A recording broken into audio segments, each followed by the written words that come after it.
Engineer Mohammad Ali Mirza के students के लिए खुशखबरी। इंजीनियर साहब पर लगाई गई एफआईआर खारिज कर दी गई है और जल्द वो रिहा हो जाएंगे और तकरीबन नेक्स्ट संडे तक वो अपनी एकेडमी भी पहुंच जाएंगे। नाजरीन, आप सोशल मीडिया पर इस तरह की खबरें देख रहे होंगे। आइए आज इस वीडियो में इन खबरों की हकीकत जानते हैं। अस्सलाम वालेकुम नाजरीन, उम्मीद करता हूँ कि आप खैर व आफियत से होंगे। आप देख रहे हैं टॉक ऑफ इस्लाम और मैं हूँ आपके साथ हाफिज़ जमशेद इकबाल। सलामती हो उन आँखों पर जो दीदारे मुस्तफ़ा की तलब रखती हैं, और सलामती हो उन कानों पर जो सदाए हक सुनने के मुंतज़िर रहते हैं। नाजरीन, एक मशहूर मजहबी स्कॉलर इंजीनियर मोहम्मद अली मिर्ज़ा, जिन्हें बाज़ लोग अपना रिफार्मर मानते हैं और बाज़ लोग उन पर शदीद तनकीद करते हुए नज़र आते हैं। 25 अगस्त सन 2025 को उन्हें जेलम पुलिस ने MPO सेक्शन 3 के तहत जो है वो उन्हें गिरफ्तार किया।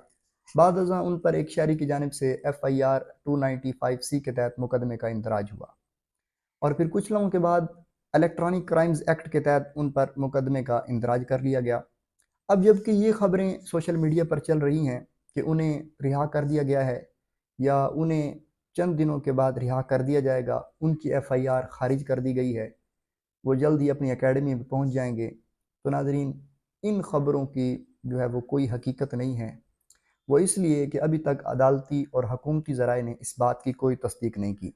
हाँ, लेकिन एक खबर और ज़रूर सामने आई है कि 298A के दफ़ात को भी जो है वो शामिल कर लिया गया है।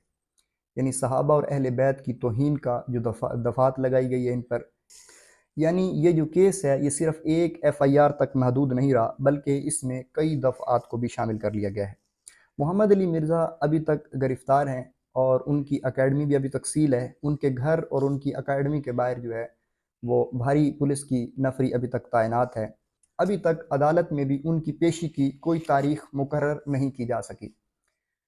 नाज़रीन, अगर हम सोशल मीडिया पर जो है वो अवामी रद्द अमल को देखें तो सोशल मीडिया पर मिर्ज़ा साहब के जो हामी हैं वो उनकी हमायत कर रहे हैं और इसे इजहार राय पर पाबंदी करार दे रहे हैं, जबकि मुखालिफिन का ये मौक़िफ़ है कि वो हमेशा अपने बयानात से लोगों के मजहबी जज्बात को मजरूह करते हुए नज़र आए हैं। जबकि इंसानी हकूक़ के इदारे जो है उसे फ्रीडम ऑफ स्पीच के तनाजुर में देख रहे हैं। अगर इस्लामी और समाजी पहलुओं की नज़र से जो है हम देखें तो अल्लाह रब्बुल इज़्ज़त कुरान पाक में इरशाद फरमाते हैं, वला यजरिमन्नकुम शनआनु कौमिन अला अल्ला तादिलु इअदिलु हुवा अक़रबु लित्तक़वा। यानी किसी कौम की दुश्मनी तुम्हें इंसाफ से न रोके, इंसाफ करो, यही तकवा के ज़्यादा करीब है। नाज़रीन, चाहे हम किसी की राय पर इख्तिलाफ करें या किसी की राय को पसंद करें, लेकिन अदल व इंसाफ ही इस्लामी माशरों की बुनियाद हुआ करता है। अभी ये केस अदालत में जो है वो ज़ेर समाअत है और इसके फैसले आने में अभी वक्त भी लग सकता है।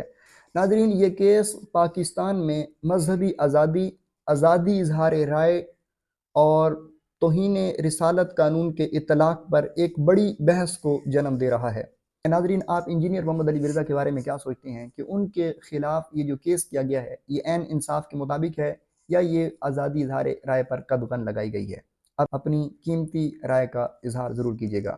नाज़रीन, हमारे इस चैनल टॉक ऑफ इस्लाम को ज़रूर सब्सक्राइब कर दीजिए ताकि हिदायत की रोशनी आप तक बर वक्त पहुँचती रहे।